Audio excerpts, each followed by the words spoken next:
শীত পড়তেই বাড়ছে হাতির আনাগোনা। জঙ্গলমহল এলাকায় হাতির আক্রমণে মৃত্যু দুজনের। গতকাল রাতে মৃত্যু হয় একজনের, আজ সকালে মৃত্যু হয় আরও একজনের। স্থানীয় সূত্রে জানা গেছে, নয়াবসত রেঞ্জের বাগাখুলিয়া গ্রামের কাছে হাতির আক্রমণে মৃত্যু হয় এক ব্যক্তির। ভাতুরবাদী এলাকার বাসিন্দা বাগখুলিয়া এলাকায় আত্মীয় বাড়ি থেকে ফেরার পথেই বাগখালিয়া গ্রামের ফুটবল মাঠের কাছেই ব্যক্তিকে আক্রমণ করে বলেই জানা গেছে। ঘটনাস্থলে মৃত্যু হয় ওই ব্যক্তির। মৃত ব্যক্তির নাম মোহন সোরেন। ঘটনায় শোকের ছায়া এলাকায়। অন্যদিকে মঙ্গলবার ভোরে খড়গপুরের কলাইকুণ্ডা রেঞ্জের কুলটিকড়িতে হাতির আক্রমণে মৃত্যু হয়েছে এই মহিলার। পরপর দুজনের মৃত্যুতে আতঙ্ক ছড়িয়েছে গোটা জঙ্গলমহল জুড়ে। হাতির অবস্থান জানিয়ে এলাকাবাসীকে সতর্ক করেছে বন দপ্তরের আধিকারিকরা।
কি ঘটেছিল ঘটনা?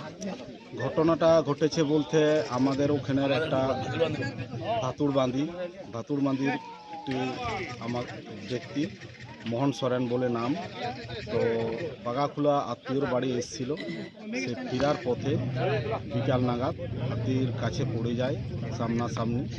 তো তাতে হাতিটি ওকে আক্রমণ করে মেরে ফেলে। কটা হাতি আছে? একটি হাতি এগুলা ঘোরাঘুরি করছে। কতদিন ধরে আছে? ওটা অনেক দিন ধরেই আছে হাতিটা। এলাকার লোক আতঙ্কে আছে? এলাকা সম্পূর্ণ আতঙ্কে আছে। গ্রামের লোক এই 2-3টা 5-6টা গ্রামের লোক খুবই আতঙ্কর মধ্যে আছে। খুব আতঙ্কর মধ্যেই দিন কাটছে ওদের। আপনার নাম? নাম রামচন্দ্র সোরেন।